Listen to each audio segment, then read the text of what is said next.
আসন্ন কোরবানির ঈদকে সামনে রেখে নারায়ণগঞ্জের গরুর খামারগুলোতে ব্যস্ততা বেড়েছে অনেক। হামজা, শাকিব খান, জায়েদ খান, পাঠান, মেসি সহ তারকাদের নামে রাখা হচ্ছে গরুর নাম। খামারগুলোতে দিনরাত চলছে বেচাকেনা। তারেক স্বপনের ক্যামেরায় নারায়ণগঞ্জ থেকে বিল্লাল হোসেন রবিনের পাঠানো রিপোর্ট।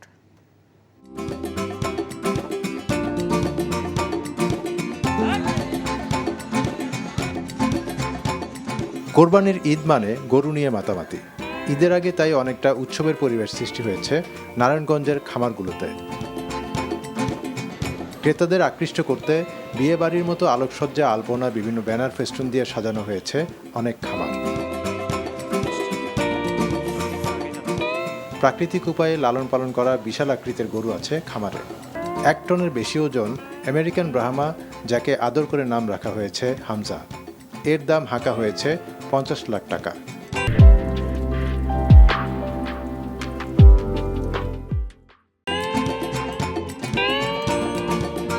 সুপারস্টার শাকিব খানের নামে সাদা গরুটির নামকরণ করা হয়েছে। এর ওজন 900 কেজির বেশি। এছাড়া পাঠান, মেসি সহ ভিন্ন সব নাম রাখা হয়েছে বড় গরুগুলোর। আর আমাদের এখানে স্টার্টিং প্রাইস 90,000 টাকা থেকে শুরু করে 15 লাখ টাকা পর্যন্ত। আর কিছু ইম্পোর্টেড গরু আছে যেগুলা আমাদের 50 লাখ টাকার পর্যন্ত গরু আছে। খামারগুলোতে উৎসব যেন বেড়ে যায় সন্ধ্যা নামতেই।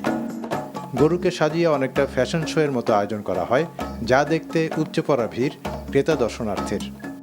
আমি দুটো গরু নিয়েছি, একটি লাল গরু এবং একটি কালো গরু। নারায়ণগঞ্জে এবার প্রায় 700 কোটি টাকার গবাদি পশু বিক্রি হবে বলে আশাবাদ জানান জেলা প্রাণী সম্পদ কর্মকর্তা।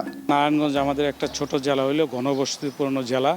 এখানে কোরবানি গরুর চাহিদা অনেক। এই পর্যন্ত যে গরু ছাগল প্রস্তুত আছে সেখানে যে ট্রানজ্যাকশন হবে সেটা বাজার মূল্য 678 কোটি টাকা। NTV news desk.